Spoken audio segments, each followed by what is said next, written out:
Nagaa isiniif haa ta'u. Nagaan nuuf haa ta'u. Shaadaa qabachuu barbaada garuu hojii qaba amma na qabsiisuu dandeessu? Allahu akbar. Maas hin qabsiifne sila. Hojiin keenya maali? Amma si guddisee si qabsiisa. Tigistii bara meeqa waliin lallabaa turre. Allahu akbar. Akkasi boo. Murannoo. Inshallah. Tigeen as nu baasaa qoyime. Tigee wal beeyna. Wallahi. Kaafadhu tigee. Ajiib. Subhanallah. Abbaa manaatiif haadha manaa. Sargii isaanii silaa naan dhaqa silaa gaafa sana. Hiraadhee urjii. Hin dhayitu silaa. عجيب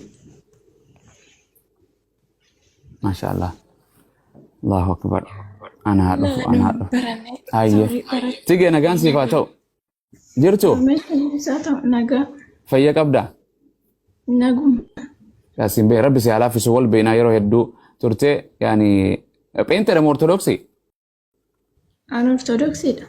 أرثوذكسي ترتي يعني هنجم تكترت تيك توك هنو جلسة Gaafis gaafa jirte yeroo dheeraa. Ji'a guute garuu Ajiib.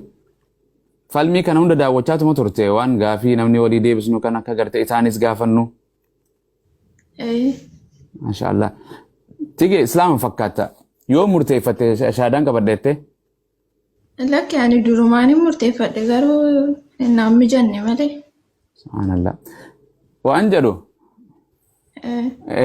namni gartee gara islaamummaa dhuftu akkana shaffanattee islaamummaa shaadaa qabachuuf si dirqe dhiira taatu ustaatota tokko isaan si dubbate birriin si kan dhiiraa jira siin jedha jira waa hedduu kanuma jedhanii bara si gaafachumaaf. Lakki ustaas namni akkas naan jedhallee hin jiru ani maatuma keenya keessa jiru jedha. Tole. Hangame umrii teetiin gartee waan isirraan gabaabsa umrii teetiin gartee ortodoksii kan jiru wangeela takka Yesuus Kiristoos bakka itti ani waaqa sin jedhee argisiisanii daaqonoonni. Hin jiru. Tole. Gartee eegaas dhufte Yesuus nama Yesuus ergamaadha Yesuus akka waaqan ta'in aboo waaqummaa hin qabne argite moo hin argine? Argeera. Maashaallah. Tole kanaafuu inshallah Yesuus gartee Kiristoo ilma namaa teettee ni amantaa? Nan amana. Yesuus ergama waaqayyoo teettee ni amantaa? Nan amana. Yesuus waaqa qaba waaqa waaqessu waaqa sagaduuf qaba jettee amantaa? Tole waaqayyoon akka hin duune ni amantaa? Nan amana. Nabi Muhammad ergamaa xumuraa ta'uu ni amantaa? Islaamummaanis amantii dhugaa ta'uu? Nan amana. Maashaallah. Gara shaadaa deemna jara keenya sitti hin dheeres inshallah. Quba kee tokkicha ol qabadhu. Bitaa moo mirga? Mirga qabadhu inshallah. Tokko waaqni jechuun waaqumarra jiraa jechuun Yesuus gara waaqaa olaalaale yaa abbaa jedhaa miti.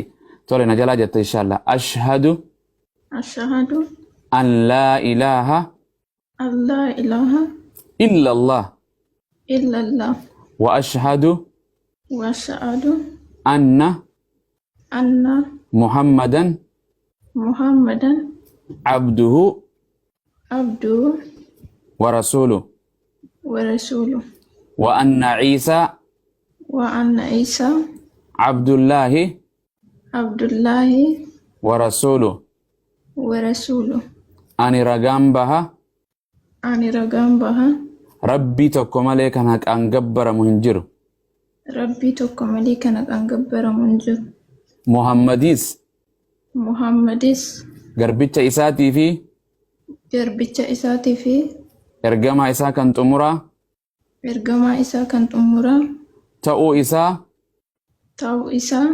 hubadhee baradhee laphee kiyyaan dhugoomsee arraba kiyyaan dubbadheen jira. Isaa yookiin Yesuus Kiristoos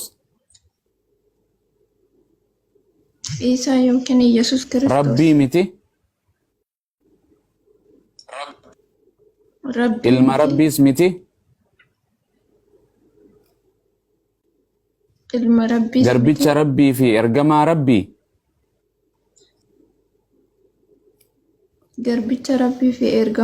kan saba Israa'eliif Rabbiin erge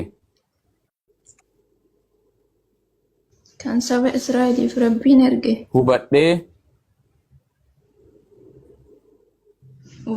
aboo waaqummaas akka hin qabne Aboo waaqummaas akka hin qabne baradhee laphee kiyyaan dhugoomsee laphee kiyyaan dhugoomsee arraba kiyyaan dubbadheen jira. arraba kiyyaan dubbadheen jira. Yaa Rabbi Islaamummaa irra na jiraachisi.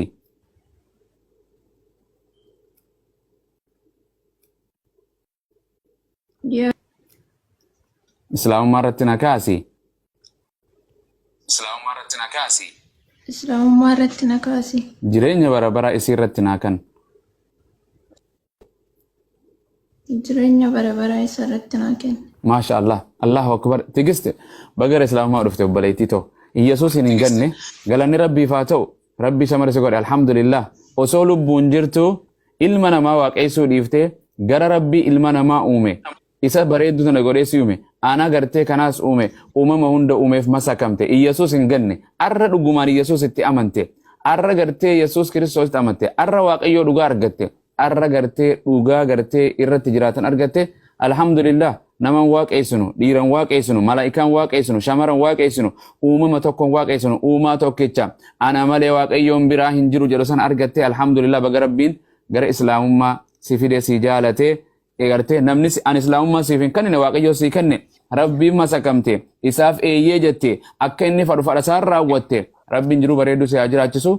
Bakka jirtutti Rabbi sitti haa tolchu. Barattee nama aqlii qabatu Quraanaas Wangeelaas barattee maatii teetirraayis waa hedduu ganaa si mudata. Galgala kana hedduu argita. Garee si deeggartuu fi garee si arrabsitu, garee si eebbistuu fi garee si abaartu hedduu si dhufa. Koomentii adda addaatiin waa hedduu jireenya biyya lafaa kanatti arguutes. Jabaadhu iska maqaabir malee maatiin namaa wajjin deemtu. Eegati duutees wajjin deemtu. Abbaan mana, haati mana, qabeenyi kan kee waan takka warri TikTok irra jiru kun hundi kasin jaalatuuf kasi jibbu si wajjin deeman. Hojii tee gaarii fi hamtuutu si wajjin deema. Guyyaa firdiitii fi hojumateetu si farada. Walii gallee nama takka Yesuus Kiristoos waa takka gochuu hin danda'u. Biyya lafaa irrallee aboo ta Waaqayyoon itti kanneen raawwata malee dinqii Waaqayyoon raawwadhu jedheen harka isaatiin nama Naazireet kanaan dinqii adda addaa akka hojjetuuf jedhe Phaawulosoo itti kanne jedha. Yesuus Kiristoos fadha kootiin uumaa raawwachuu hin danda'u jedha. Yesuus Kiristoos abbaan na caala abbaa biraa hin dhufe hoo Yesuus Kiristoos kan hin argame jedha. Warra koolota badan duwwaa fi hin argame jedha. Kanaaf Yesuus Kiristoos yoomiyyuu kaleessaas isuma arraas isuma boruus isuma nama ta'e dhufe ilmi namaa nama bade oolchuuf dhufe. Istifaan